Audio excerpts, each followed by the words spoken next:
கர்த்தருடைய நாமத்துக்கு மகிமை உண்டாவதாக. இந்த நாளிலும் கர்த்தருடைய வார்த்தையை நாம் வாசிக்க கேட்கலாமா? மத்தேயு 17ஆம் அதிகாரம் 27வது வசனத்தினுடைய மைய பகுதியிலே இப்படியா இருக்கிறது. ஒரு வெள்ளி பணத்தை காண்பாய் என்பதாக யார் இடத்துல சொல்லுகிறார் ஆண்டவர்?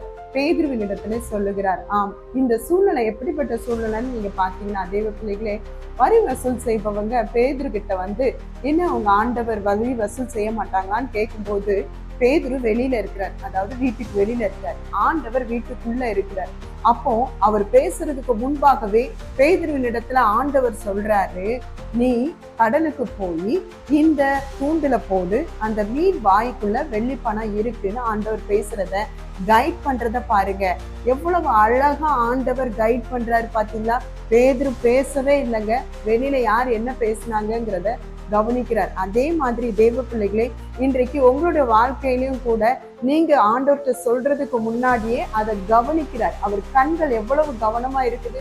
அவர் சொன்ன மாதிரியே அந்த பேதுருவும் கடந்து போறாரு பாருங்க. கலிலேய கடல்ல எவ்வளவு மீன் இருக்கும், அதுலயும் இந்த வெள்ளி காசு இருக்கிற அந்த மீனை லொகேஷனை கரெக்டா பார்த்து பேசுறாரு. அந்த கடல்ல பேதுரு வலைய போடணுங்கிறதும், வலைய போட்ட போது எந்த லொகேஷன்ல இருந்தாலும் அந்த இடத்துல இருந்த மீன் அழகா பேதுருனுடைய வலையில வந்து சிக்கிறத பார்க்க முடியுது. பேதுருவும் அந்த மீனை எடுத்து பாக்குறாரு, அதுக்குள்ள வெள்ளி பணத்தை பார்த்தாருங்க.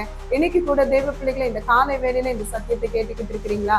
உங்களுக்கும் கூட ஆண்டவர் வெள்ளி பணத்தை காண செய்வார், அழகா நடத்துவாருங்க.